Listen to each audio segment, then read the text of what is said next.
नमस्कार दर्शक महानुभावहरू। हामी केही दिनदेखि रिच ड्याड पुअर ड्याड भन्ने पुस्तक जुन पुस्तकलाई जापानिज मूलका लेखक रोबर्टी कियोसाकीले लेख्नु भएको छ र यसलाई नेपालीमा अनुवाद गर्नुभएको छ दिलीप कुमार श्रेष्ठले। पाँच पोखरी प्रकाशन गृहद्वारा प्रकाशित यस पुस्तकको नेपाली संस्करण पाठन गर्दैछौँ हामी। र आज हामी आइपुगेका छौँ आठौँ भागमा। आठौँ श्रृङ्खलामा आइपुग्दा हामी अध्याय 6 बाट यस पुस्तकको वाचन सुरु गर्दैछौँ। आर्थिक सफलताका लागि आफ्नो बच्चालाई के सिकाउने भन्ने स्पष्ट मार्ग निर्देशन गर्ने यस पुस्तकमा रोबर्ट कियोसाकीले आफ्ना विचारहरू राख्नु भएको छ। उहाँ भन्नुहुन्छ, अधिकांश मानिसले वर्षौंसम्म स्कुल गएर पनि पैसाको बारेमा केही बुझ्न पाएका हुँदैनन्। परिणामस्वरूप पैसाको लागि मात्र काम गर्छन्, पैसासँग सम्बन्धित समस्यासँग जुधिरहन्छन्। पैसालाई कसरी काम लगाउने भनेर उनीहरू जान्दैनन् भन्नुहुन्छ।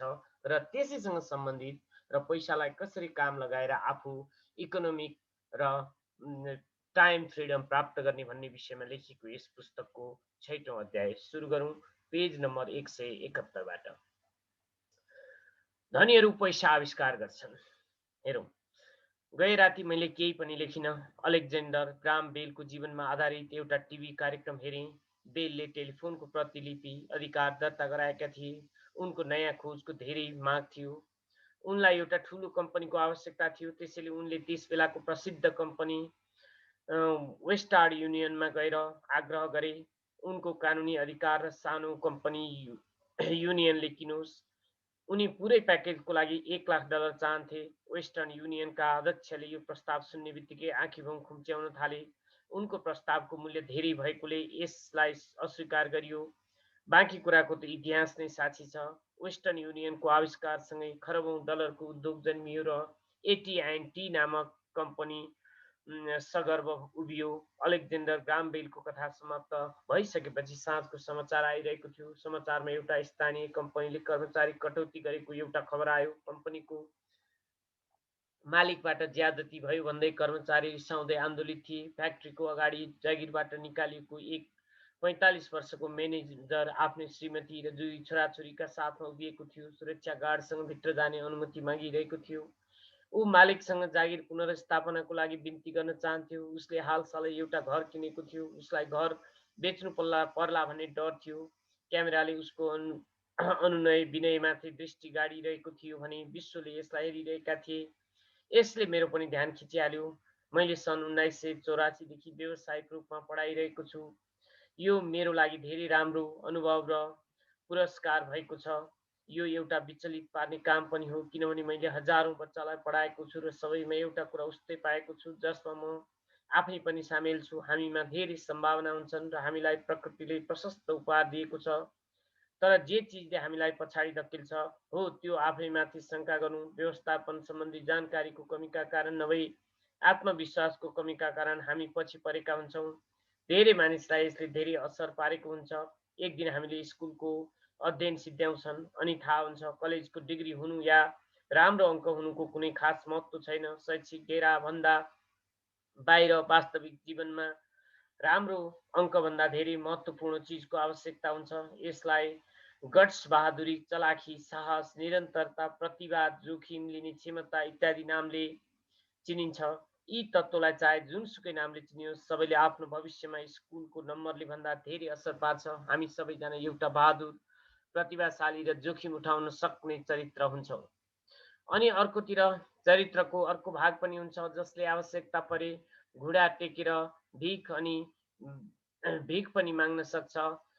मरिन कर्प्स अमेरिकी सेनाको सबैभन्दा सुविधा सम्पन्न टुकडीका पाइलटको रूपमा भियतनाममा 1 वर्ष बसिसकेपछि मलाई आफूभित्र लुकेका यी दुवै चरित्रको बारेमा अन्तर्बोध भयो।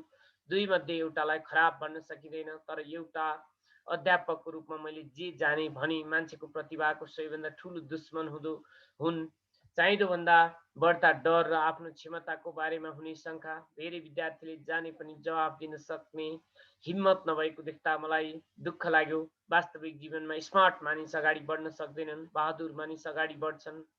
मेरो अनुभवमा तपाईँको फाइनलाइसिस जिनियसको लागि प्राविधिक ज्ञान र साहस दुवै आवश्यक छ। यदि तपाईँलाई धेरै नै डर लाग्छ भने तपाईँको प्रतिभा दमन हुन्छ।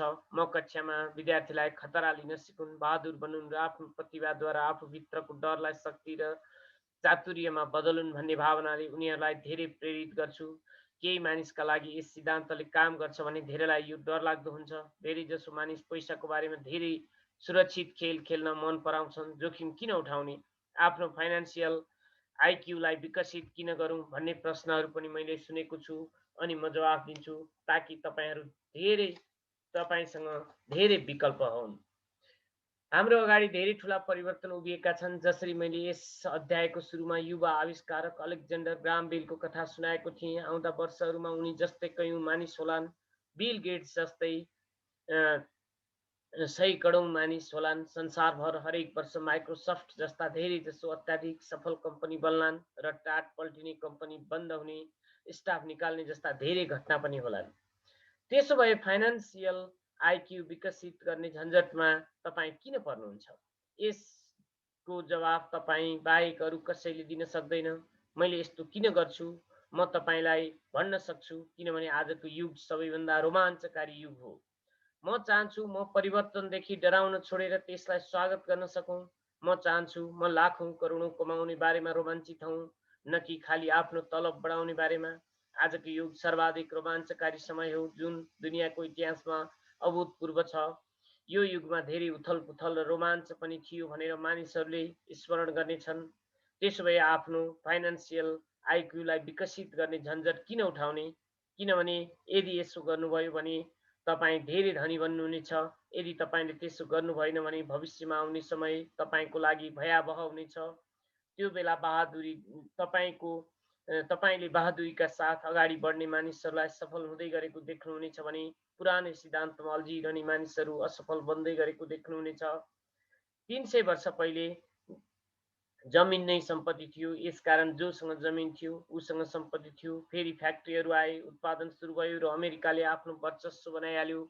उद्योगपतिहरूसँग सम्पत्ति आइहाल्यो। आज सूचनाको युग हो, त्यसकारण जोसँग जति धेरै र छिटो सूचना आउँछ ऊ धनी भइहाल्छ। समस्या के छ भने सूचना प्रकाशको गतिमा दुनियाँभर उडिरहेको छ। यस नयाँ सम्पत्तिलाई सीमा र घेरामा बाँध्न सकिँदैन। जसरी पहिले जमिन र फ्याक्ट्रीहरूलाई बाँध्न सकिन्थ्यो, पछि परिवर्तन धेरै तीव्र र ज्यादै नाटकीय हुनेछ। नयाँ करोडपतिहरूको सङ्ख्यामा नाटकीय वृद्धि हुनेछ। यस बखत पनि गरिबै हुनेहरू पनि उत्तिकै बढी हुनेछन्। मैले त्यति धेरै मानिसलाई आज प्राय धेरै मिहिनेतका साथ सङ्घर्ष गरिरहेको देख्छु, किनभने उनीहरूले पुरानै विचारहरूलाई समातिरहन्छन्। उनीहरू सबै चिज आफ्नो इच्छा बमोजिम होस् भन्ने चाहन्छन्। उनीहरूले परिवर्तनको विरोध गर्छन्। म यस्ता मानिसहरूलाई चिन्छु जसको जागिर छुटिसकेको छ र घर बनिसकेको छ, घर बिकिसकेको छ। उनीहरूले यसको लागि प्रविधि, अर्थव्यवस्था वा आफ्नो बोसलाई दोष दिन्छन्। दुर्भाग्यले उनीहरूलाई समस्याको कारण आफै हुँ भन्ने महसुस नै हुँदैन। पुराना विचार नै उनीहरूको सबैभन्दा ठुला विरोधी हुन्छन्। जुन विचार पुरानो जमानाका सम्पत्ति थिए ती आज छैनन्, किनभने जमाना अगाडि बढिसकेको छ भन्ने उनीहरूले थाहै पाएका छैनन्।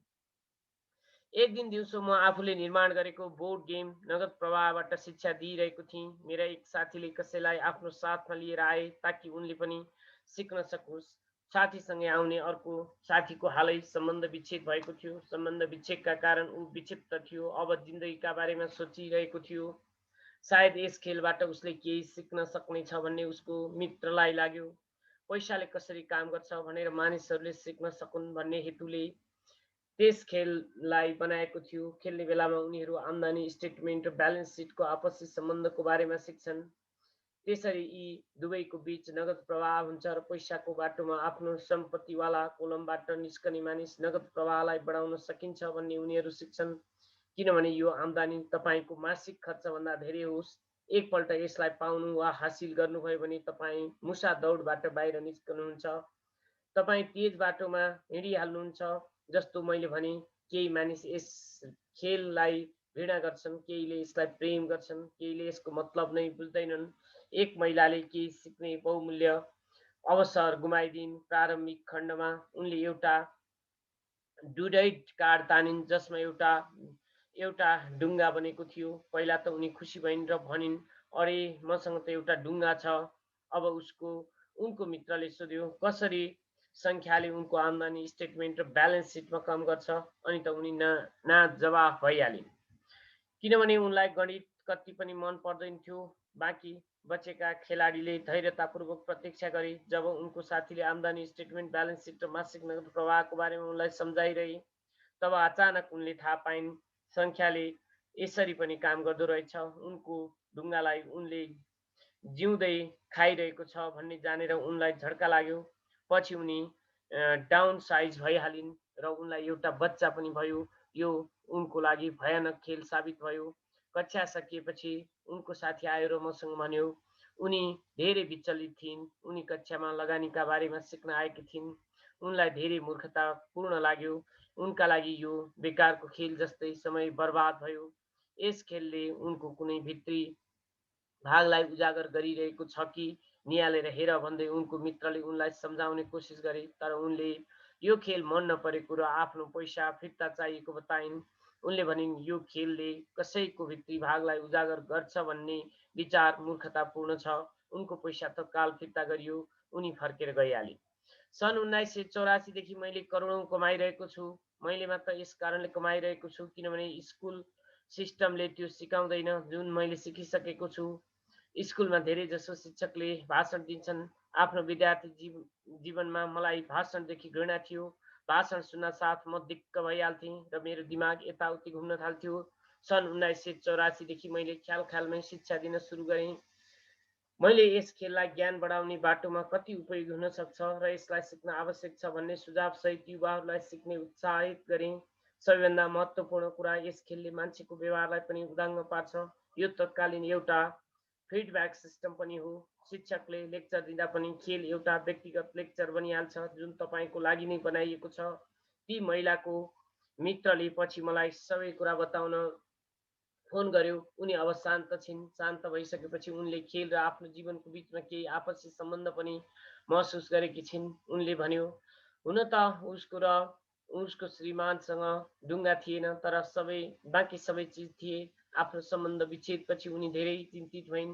उनको श्रीमान एउटा कम उमेरकी महिलासँग भागेको थियो। 20 वर्षको विवाह पश्चात उनीहरूसँग सम्पत्तिको नाममा एकदमै थोरै सामान थियो। उनीहरू बीच भागभण्डाको लागि लगभग केही पनि थिएन। 20 वर्षको उनीहरूको विवाहित जिन्दगीमा निकै आनन्द आएको थियो, तर उनीहरूले केवल ड्युडेट मात्र जम्मा गरेका थिए।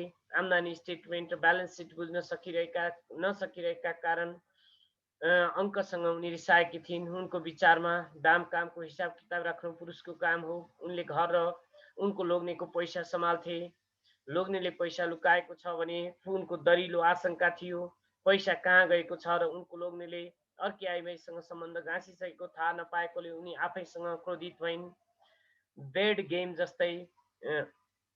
बोर्ड गेम जस्तै दुनियाँले पनि तत्कालै फिडब्याक दिन्छ। यदि धेरै ध्यान दियौ भने हामीले धेरै सिक्न सक्छौँ। केही समय पहिलेको कुरा हो, धोबीले मेरो पेन्ट खुम्च्याइदिएको छ भनेर मैले आफ्नो श्रीमतीसँग भने। मेरो श्रीमती बिस्तारै मुस्कुराइन् र मेरो पेन्टमा औँला गाड्दै भनिन्, पेन्ट खुम्चिएको नभई बरु अरू कुनै चिजको दाग लागेको छ। नगद प्रवाह नामक यो खेल हरेक खेलाडीसित व्यक्तिगत फिडब्याक दिने हिसाबले तयार पारिएको छ। यसको लक्ष्य तपाईँलाई विकल्प दिनु हो। यदि तपाईँले ढुङ्गावाला कार्ड निकाल्नुहुन्छ र यसले तपाईँलाई ऋणमा धकेल्छ भने यो प्रश्न उठ्छ, अब तपाईँले के गर्नुहुन्छ? तपाईँसँग कति फाइनान्सियल विकल्प छन्, यही बुझाउनु नै यो खेलको लक्ष्य हो। खेलाडीले नयाँ र धेरै फाइनान्सियल विकल्प बनाउन सकुन् भनी सोच्न सिकाउनु खेलको लक्ष्य हो। मैले 1000 भन्दा धेरै मानिसले यो खेल खेलिरहेको देखेको छु। उनीहरूमध्ये जो यस खेलको मुसा दौडबाट सबैभन्दा चाँडो निस्कन्छन् उनीहरूलाई अङ्कको ज्ञान हुन्छ। यस्तै उनीहरूसँग रचनात्मक फाइनान्सियल दिमाग हुन्छ। उनीहरूले धेरै नै फाइनान्सियल विकल्प देख्छन् जसलाई सबैभन्दा धेरै समय लाग्छ। उनीहरूलाई अङ्कहरूको ज्ञान हुँदैन। धनी मानिसहरू प्राय रचनात्मक हुन्छन् र सोच विचारका साथ खतरा उठाउँछन्। नगद प्रवाह खेल्नेहरू धेरै यस्ता पनि हुन्छन् जसले यस खेलमा धेरै नै पैसा कमाइहाल्छन्, तर पैसालाई के गर्ने भन्ने उनीहरूलाई थाहा हुँदैन। उनीहरूमध्ये धेरै जसो वास्तविक जिन्दगीमा पनि आर्थिक रूपले सफल हुँदैनन्। हरेक कोही उनीबाट अगाडि निक्लिहाल्छन्। उनीसँग पैसा हुन्छ, यही वास्तविक जिन्दगीमा पनि हुन्छ। यस्ता धेरै मानिसहरू हुन्छन् जोसँग धेरै पैसा हुन्छ, फेरि पनि उनीहरू आर्थिक रूपले अगाडि बढ्न सक्दैनन्। आफ्ना विकल्पलाई सीमित गर्नु पुराना विचारसँग टाँसिरहनु जस्तै हो। हाई स्कुल समयको मेरो एउटा साथीले अहिले 3वटा जागिर गरिरहेको छ।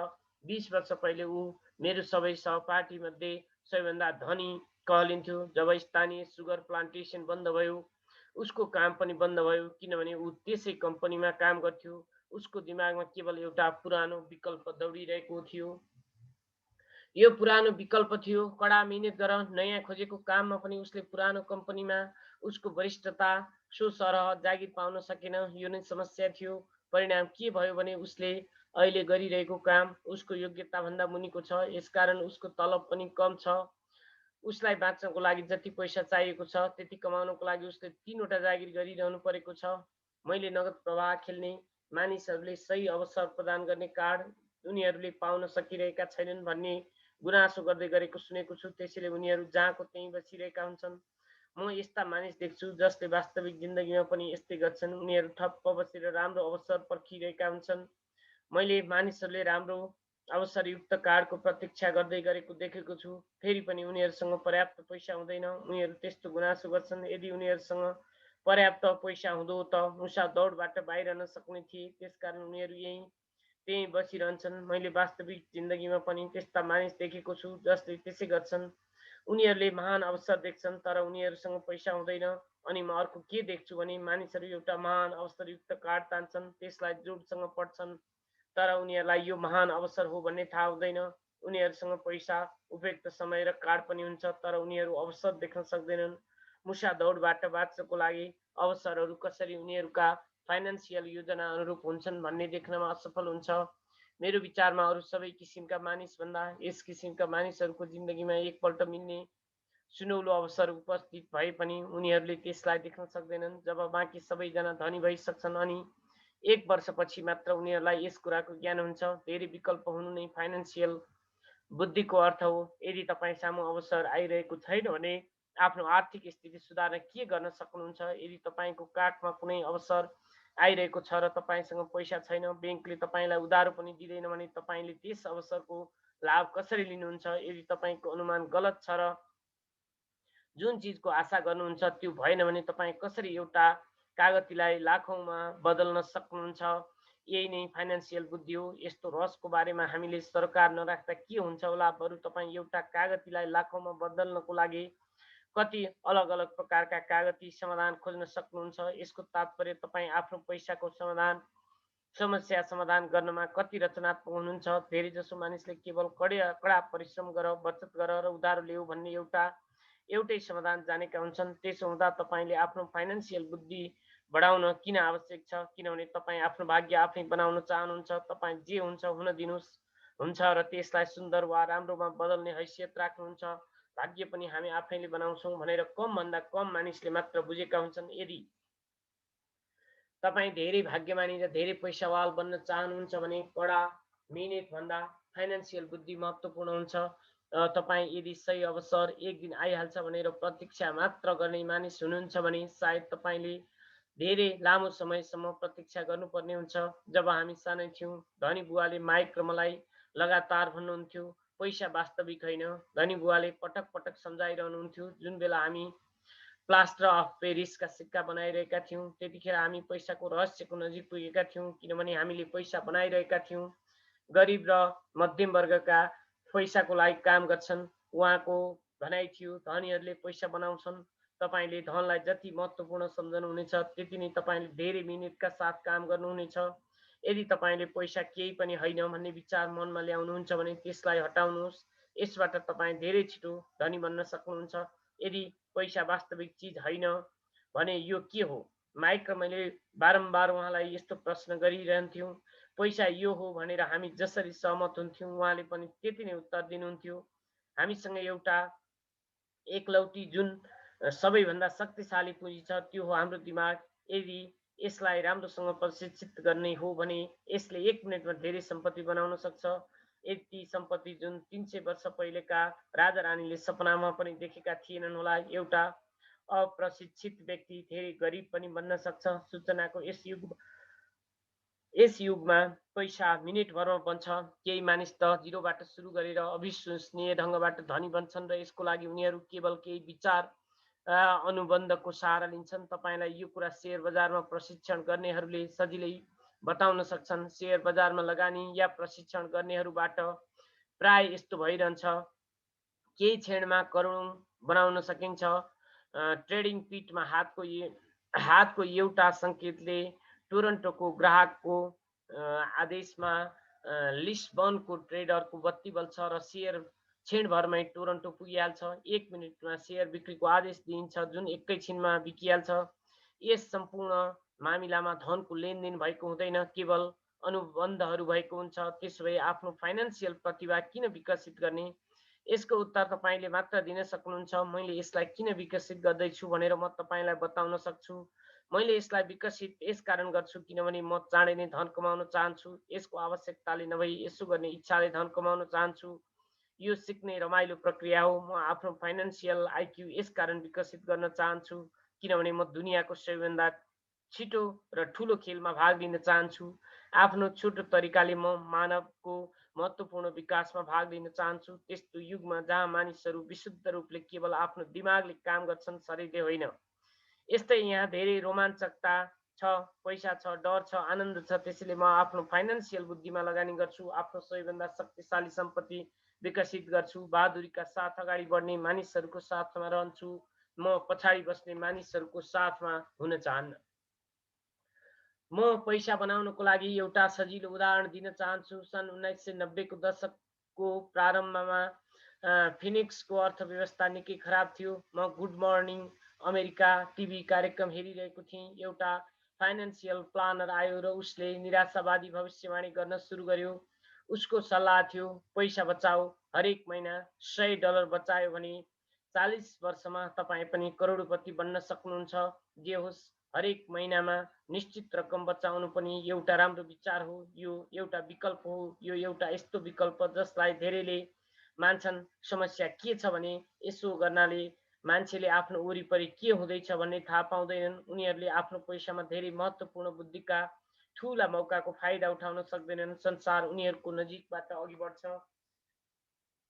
मैले भन्ने अर्थव्यवस्था त्यसबेला धेरै खराब अवस्थामा थियो। लगानीकर्ताको लागि यो एउटा आदर्श बजारको स्थिति थियो। मेरो धेरै पैसा त्यसबेला स्टक मार्केट र अपार्टमेन्ट हाउसहरूमा फसेको थियो। मसँग नगद पैसा थिएन किनभने जसले बेच्थ्यो म त्यसलाई किन्थेँ। मैले पैसा बचाइरहेको थिइनँ, बरु लगानी गरिरहेको थिएँ। मेरी श्रीमती र मसँग 10 लाखभन्दा बढी डलर थियो, जसले तीव्र रूपले बढ्दै गरेको बजारमा काम गरिरहेको थियो। लगानीको लागि यो सबैभन्दा राम्रो मौका थियो। अर्थव्यवस्था विकराल स्थिति थियो। म धेरै सानो लगानीकर्ताहरूको वर्णन गर्न सक्दिनँ, तर धेरै ठुला कुरा अवश्य सुनाउन सक्छु। ती घरहरू जसको मूल्य कुनै बेला 1 लाख हुने गर्थ्यो, अब 75,000 को भएका छन्। तर स्थानीय रियल इस्टेटमा खरिदारी गर्न छोडेर मैले दिवालिया वकिलको अफिस र अदालतका सिडीमा खरिदारी गर्न सुरु गरेँ। यी ठाउँमा $75,000 को घरलाई $20,000 वा त्योभन्दा पनि कममा किन्न सकिन्थ्यो। मैले आफ्नो मित्रबाट $2,000 ऋण लिएँ। 90 दिनको लागि लिएको यो ऋणमा $200 ब्याज पर्थ्यो। मैले वकिललाई क्यासियरको चेक दिएँ। जब अनुबन्धको प्रक्रिया हुँदै थियो, मैले अखबारमा विज्ञापन छपाइदिएँ, $75,000 को घर केवल 60,000 मा बिक्री हुँदैछ र कुनै डाउन पेमेन्टको जरुरी छैन। त्यसपछि मेरो फोनको घन्टी बज्न सुरु भयो। सम्भावित क्रेताहरूलाई छाँटकाँट गरियो र घर एकपल्ट मेरो नाममा कानुनी रूपमा नामसारी भयो। हरेक सम्भावित ग्राहकले घर राम्ररी हेर्न अनुमति दिए। अन्त्यमा रोमाञ्चकारी घटनाको बीचमा घर केही मिनेटमै बिक्री भयो। मैले 2500 सेवा मागे, जुन उनीहरूले खुसी साथ दिए। त्यसपछि कानुनी कारबाही अघि बढाउँदै नामसारी हस्तान्तरण सुरु भयो। मैले आफ्नो मित्रको $2,000 सामा ब्याज समेत फिर्ता गरेँ। उनी खुसी थिए, घर किन्नेवाला पनि खुसी थियो, वकिल पनि खुसी थियो र म पनि खुसी थिएँ। मैले $20,000 मा किनेको घरलाई $60,000 मा बेचिदिएँ। मसँग कारोबारको शपथ पत्र थियो, त्यसैले मेरो सम्पत्तिवाला कोलममा $40,000 जम्मा गरिदिएको थियो। यी पुरै कामको लागि जम्मा 5 घण्टा समय लागेको थियो। यो कथा बुझ्नुभयो भने अब तपाईमा पैसाको ज्ञान आइसकेको छ र तपाईले अङ्क पढ्न सक्नुहुन्छ। म तपाईलाई कसरी पैसाको आविष्कार गर्ने भनेर उदाहरण देखाउँछु। सम्पत्तिवाला कोलममा 40,000 डलर बन्छन्। कर नतिरिकनै पैसाको आविष्कार कसरी गरिन्छ? 10% ब्याजमा तपाईँले 4,000 प्रति वर्षको नगद प्रवाहलाई सुनिश्चित गर्नुभयो। मन्दीको बजारमा आफ्नो खाली समय र म र मेरी श्रीमतीले यस्तै प्रकारका 6वटा कारोबार सफल पार्यौँ, जबकि हाम्रो धेरै जसो पैसा ठुलो सम्पत्ति र सेयर बजारमा फसेको थियो।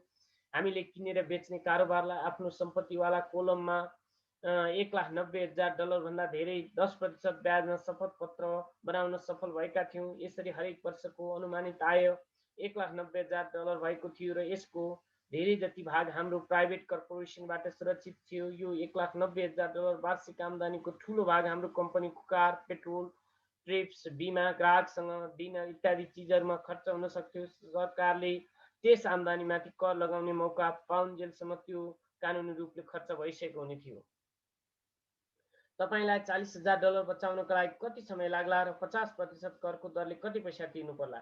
आफ्नो फाइनान्सियल बुद्धिको प्रयोगले पैसा कसरी खोज्न र सुरक्षित गर्न सकिन्छ भन्ने विषयमा यो एउटा सजिलो उदाहरण हो। आफैसँग सोच्नुहोस्, $1,90,000 कमाउनको लागि कति समय लाग्ला? के ब्याङ्कले तपाईँको पैसामा 10% ब्याज दिन्छ त? र शपथ पत्र तमसुक 30 वर्षसम्म वैध थियो।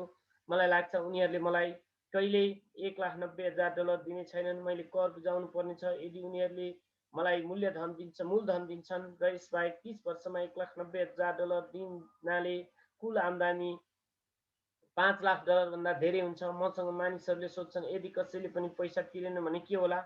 त्यस्तो हुन्छ पनि, र यो एउटा राम्रो खबर हो। सन् 1994 देखि 1997 सम्म फिनिक्स रियल इस्टेट बजार देशभित्र सबैभन्दा व्यस्त बजार प्रमाणित भएको छ। त्यो $60,000 को घरलाई फेरि पनि $70,000 मा बेच्न सकिन्छ र अर्कोपल्ट फेरि $2,500 सेवा शुल्कको रूपमा असुल्न सकिन्छ। नयाँ ग्राहकको लागि पनि यो निशुल्क कारोबार हुन्छ। यस्तै प्रक्रिया चलिरहन सक्छ। जब मैले पहिलोपल्ट घर बेचेको थिएँ त्यस बेला $2,000 मात्र खर्च गरेको थिएँ। व्यवस्थापनको हिसाबले त्यस कारोबारमा मेरो 1 पैसा पनि खर्च भएको थिएन। लगानीमा मेरो असुली प्रचुर थियो। आफूसँग पैसा नहुँदा पनि धेरै पैसा यसरी कमाउन सकिन्छ भन्ने यो एउटा गतिलो उदाहरण हो। दोस्रो कारोबारमा अर्कोपल्ट बेच्दा मैले $2,000 आफ्नो खल्तीमा हाल्छु र लोनलाई 30 वर्षसम्म फेरि बढाइदिन्छु। यदि मैले बिना पैसा सम्पत्ति कमाउँछु भने लगानीमा मेरो सफलता कस्तो होला मलाई थाहा छैन, तर यो $100 हरेक महिना बचाउनु भन्दा त धेरै राम्रो कुरा हो। $100 हरेक महिना वास्तवमा $150 प्रति महिनाको रकम हो भने हो, किनभने 40 वर्षसम्म यसमा 5% कर लागिसकेको छ र अर्कोपल्ट फेरि तपाईँमाथि 5% कर लाग्छ। यस्तो गर्नु धेरै बुद्धिमानीको काम होइन। यो सुरक्षित हुन सक्ला तर स्मार्ट होइन। आज सन् 1997 मा जब म यो पुस्तक लेखिरहेको छु भने बजारको अवस्था 5 वर्ष पहिलेको भन्दा पूर्ण रूपले भिन्न छ। फिनिक्सको रियल इस्टेट बजार पुरै अमेरिकाको ईर्ष्याको केन्द्र बनेको छ। जुन घर त्यस बेला हामीले $60,000 मा बेचेका थियौँ, आज त्यसको मूल्य $1,10,000 भइसकेको छ। अझै पनि त्यस्ता मौका छन्, तर अब तिनको खोजी गर्नमा मैले धेरै समय र पैसा खर्च गर्नुपर्ने हुन्छ। ती दुर्लभ छन्, तर आज हजारौं ग्राहक ती कारोबारको खोजीमा भौतारिरहेका छन् र धेरै कम बुद्धिमानीपूर्ण मौका मात्र बाँकी छन्। बजार परिवर्तन भइसकेको छ। यो अगाडि बढ्ने समय हो। यो सम्पत्तिवाला कोलममा अन्य मौका खोज्ने समय हो। तपाईँ यहाँ यस्तो गर्न सक्नुहुन्छ। यो कानुनको विरुद्धमा छ। तपाईँले झुट बोलिरहनु भएको छ। मैले यस्ता प्रक्रिया धेरै सुन्छु र के तपाईँ मलाई यस्तो गर्ने तरिका बताउन सक्नुहुन्छ? यस्तो आग्रह कम सुन्छु। गणित सजिलो छ। तपाईँलाई बीजगणित या क्याल्कुलेटरको आवश्यकता पर्दैन। मैले धेरै यस कारण लेख्दिनँ किनभने यसको कम्पनीले कानुनी कारोबार सम्हाल्छ र भुक्तानीको सेवा पनि। मैले छत र टोयलेट मर्मतको झन्झट पनि उठाउनु पर्दैन किनभने यो काम घर मालिकको हो। कहिलेकाहीँ कसैले पैसा बुझाउँदैन, त्यो पनि राम्रो हुन्छ किनभने त्यसबाट विलम्बित शुल्क प्राप्त हुन्छ या बेचिन्छ। कोर्ट प्रणालीमा यी सबैलाई सम्हाल्छ। हुनसक्छ यसले तपाईँको क्षेत्रमा काम गर्दैन। बजारको अवस्था भिन्न हुन सक्छ, तर यस उदाहरणले कसरी एउटा सजिलो वित्तीय प्रक्रियाले केही समयमा नै लाखौं डलर बनाउन सक्छ। यसको लागि धेरै पैसा पनि लाग्दैन र तपाईँको लागि जोखिम पनि कम हुन्छ भन्ने दर्शाउँछ। अनुबन्धनद्वारा गराइने पैसाको उदाहरण हो। हाई स्कुलको शिक्षा हुने जोसुकैले पनि यस्तो गर्न सक्छ। यद्यपि धेरै जसो मानिसले त्यसो गर्दैनन्। उनीहरू मिहिनेत र पैसा बचावको पुरानो सल्लाह सुन्छन्। झन्डै 30 घण्टाको मिनेटपछि लगभग $1,90,000 सम्पत्तिवाला कोलममा आइहाले। यसका लागि कर पनि दिनु परेन। तीमध्ये कुन चाहिँ सल्लाह तपाईँलाई धेरै कठिन लाग्छ? कडा मिहिनेत गर्दै 50% को दरले कर बुझाउनुहोस् र फेरि जुन रकम बच्छ त्यसबाट बचत गर्नुहोस्। तपाईँको बचतमा तपाईँले 5% ब्याज पाउनुहुन्छ, जसमा एकपल्ट फेरि कर लाग्छ। वा पैसाको ज्ञान विकसित गर्ने समय निकाल्नुहोस् अनि आफ्नो दिमाग सम्पत्तिवाला कोलमको शक्तिको प्रयोग गर्नुहोस्। यसमा त्यस समयलाई पनि जोडिदिनुहोस् जुन तपाईँलाई विकल्प नम्बर 1 को प्रयोगबाट $1,90,000 बचाउन लाग्छ, किनभने तपाईँको सबैभन्दा ठुलो सम्पत्ति हो। अब तपाईँले बुझ्न सक्नुहुनेछ म किन चुपचाप आफ्नो टाउको हल्लाउँछु जबकि मानिसहरूले यस्तो भनेको म सुन्छु। मेरो छोराले स्कुलमा राम्ररी पढिरहेको छ, उसले राम्रो शिक्षा पाइरहेको छ, यो राम्रो हुन सक्छ, तर के यो पर्याप्त छ त? मलाई लाग्छ उपयुक्त लगानी टेक्निक एउटा सानो कुरा हो। यसलाई कसरी एउटा सानो रकम ठुलो रकममा बदलिन सक्छ भन्ने बताउनको लागि लेखिएको छ। मेरो सफलताले एकपल्ट फेरि दर्शाउँछ बलियो वित्तीय जग कति महत्त्वपूर्ण छ, जुन बलियो वित्तीय शिक्षाबाट सुरु हुन्छ भन्ने कुरा। यो वित्तीय बुद्धि 4 मुख्य टेक्निक दक्षता मिलेर बन्छ भन्ने कुरा मैले पहिले पनि भनिरहेको छु। नम्बर 1 वित्तीय साक्षरता, अङ्कहरू पढ्ने योग्यता। नम्बर 2 लगानीको रणनीति, धनबाट धन कमाउने विज्ञान। नम्बर 3 बजार ज्ञान, माग र पूर्ति। अलेक्जेन्डर ग्राहम बेलले बजारलाई त्यही दिए जुन बजारलाई चाहिएको थियो। त्यही बिल गेट्सले पनि दिए। $20,000 मा कुनै घर किनेर त्यसलाई $60,000 मा बेच्ने मौका पनि बजारले दिएको थियो, जबकि त्यसको वास्तविक मूल्य $75,000 थियो। कसैले किनिहालेको थियो भने कसैले बेचिसकेको थियो। नम्बर 4 कानुन, लेखा, कर्पोरेट स्टेट, राष्ट्रिय कानुन र नीतिहरूको बारेमा जागरुकता। म नियमहरूभित्र रहेर खेल खेल्ने सल्लाह दिन्छु। यदि तपाईँ पैसा आविष्कार गर्न चाहनुहुन्छ भने तपाईँ यी मूलभूत आधारशिला तपाईँमा यी मूलभूत आधारशिला हुनुपर्छ या यी दक्षताको समन्वय हुनुपर्छ। चाहे तपाईँ त्यस्ता साना घर, ठुला apartment company, stock bond, mutual fund, बहुमूल्य धातु, बेसबल कार्ड किनेर गर्नुहोस् या त्यस्तो किसिमको अन्य काम गर्नुहोस्। सन् 1996 मा रियल स्टक मार्केट चर्चामा थियो र हरेकजना यसै प्रति आकर्षित थिए। स्टक मार्केटमा पनि धुम मचिरहेको थियो। व्यवस्था आफ्नो खुट्टामा उभिन थालिसकेको थियो। मैले 1996 मा बेच्न सुरु गरेँ। त्यस बखत म पेरु, नर्वे, मलेसिया र फिलिपिन्सको यात्रा गरिरहेको थिएँ। लगानीको क्षेत्र परिवर्तन भइसकेको थियो। त्यहाँबाट खरिदारीको प्रश्न थियो। अब हामी रियल इस्टेट बजारभन्दा बाहिर थियौँ। हिजो आज मैले आफ्नो सम्पत्तिवाला कोलममा अङ्क बढिरहेको देख्दैछु र सायद 30 वर्षको अन्त्यमा बेच्न सुरु गरिदिनेछु। यो काङ्ग्रेसद्वारा पारित गरिने कानुन परिवर्तनमाथि निर्भर गर्छ। म आशा गर्छु 6 वटा साना घर बेचिदिन्छु र $40,000 को नोटलाई धनमा बदल्नेछु। मैले मेरो अकाउन्टेन्टलाई यो रकमको लागि तयार भई बस्न र करबाट बचाउने तरिका खोज्दै गर्न भन्नुपर्नेछ। म तपाईँलाई यति भन्न सक्छु, लगानी आउने जाने गरिरहन्छ, मार्केट घट्ने बढ्ने भइरहन्छ, अर्थव्यवस्था बिग्रने र सुध्रने भइरहन्छ। दुनियाँले तपाईँलाई प्रत्येक दिन अनौठो अवसर दिइरहेको हुन्छ। हामीले त्यसलाई देख्न सकेका हुँदैनौँ। दुनियाँ जति धेरै बदलिँदै जान्छ र टेक्नोलोजी जति बढ्दै जान्छ, तपाईँ र तपाईँको परिवारका स्थायी आर्थिक सुरक्षाको लागि त्यति नै धेरै मौका हुने गर्छ। त्यसो भए आफ्नो फाइनान्सियल बुद्धि विकसित गर्न झन्झट किन उठाउने? मैले फेरि एकपल्ट यही भन्ने छु, तपाईँले नै यसको जवाफ दिन सक्नुहुनेछ। म किन यसलाई सिक्दै र विकसित गर्दै जान्छु यो मलाई थाहा छ। यस्तो म परिवर्तन हुने छैन, हुनेवाला छ भनेर गर्छु। म परिवर्तनलाई स्वागत गर्न चाहन्छु, अतीतमा टाँसिरहन चाहन्न। मलाई थाहा छ बजारमा ज्वारभाटा पनि आउनेछ। म निरन्तर आफ्नो फाइनान्सियल बुद्धि विकसित गर्न चाहन्छु, किनभने बजारका हरेक परिवर्तनमा केही मानिसले घुँडा टेकेर जागिरको लागि भिख माग्नेछन्। त्यसै बेला कयौँ अन्य मानिस भने जीवनले दिएको कागती लिएर त्यसलाई करोडौँमा बदल्छन्। कहिलेकाहीँ जिन्दगीले हामीलाई कागती दिन्छ भने पनि हामीले भुल्नु हुँदैन, त्यही नै फाइनान्सियल बुद्धि हो। कागतीलाई मैले कसरी करोडौँमा बदलेँ भनेर मलाई प्राय सोधिन्छ। म व्यक्तिगत लगानीहरूको धेरै उदाहरण दिनको लागि अप्ठ्यारो मान्छु। अरूले मलाई धेरै बकबकी भन्ठान्छन् भन्ने डर लाग्छ। यो मेरो इच्छा होइन। त्यसका अङ्कहरू र समय अवधिले सत्य र सजिलो घटना बताउन सकियोस् भनेर मात्रै म उदाहरण दिन्छु, ताकि यो सजिलो छ भने तपाईँलाई बताउन सकौँ। यो धेरै सजिलो छ। यदि तपाईँमा फाइनेन्सियल बुद्धिको चारै खम्बाको जानकारी छ भने व्यक्तिगत रूपले फाइनेन्सियल बुद्धिको लागि मैले मुख्य 2 साधनको प्रयोग गर्छु। त्यो हो रियल इस्टेट र सानो स्टक। मैले रियल इस्टेटलाई आफ्नो जग जस्तै गरेर प्रयोग गर्छु। प्रत्येक दिन मेरो सम्पत्तिले नगद प्रभाव प्रदान गर्छ र त्यसको मूल्य बढाउँदै जान्छ। सानो पुँजीको स्टकलाई तीव्र बुद्धिको लागि प्रयोग गरिन्छ। म आफूले गरेका सबै चिजको आत्मप्रशंसा गर्दिनँ। उदाहरण केवल उदाहरण नै हो। यदि अवसरहरू धेरै जटिल छन् र लगानीलाई बुझ्न सकिन्छ भने म लगानी गर्दिनँ। बुझ्न सकिनँ भने म लगानी गर्दिनँ। पैसाको बारेमा निर्णय लिनमा हामीलाई केवल गणितीय कमन सेन्सको आवश्यकता हुन्छ। उदाहरणको प्रयोग उल्लेखित 5 कारणबाट हामी लिन सक्छौँ। मानिसहरूलाई धेरै सिक्नको लागि प्रेरित गर्न, यदि जग बलियो छ भने पैसाको महल बनाउन सजिलो छ भन्ने कुरा बताउन, जोसुकैले पनि चाहे जति पैसा बनाउन सकिन्छ भन्ने बताउन, तपाईँका लक्ष्यलाई हासिल गर्ने करोडौँ तरिका छन् भनी देखाउन, यो कुनै रकेट विज्ञान होइन भन्ने जगाउन।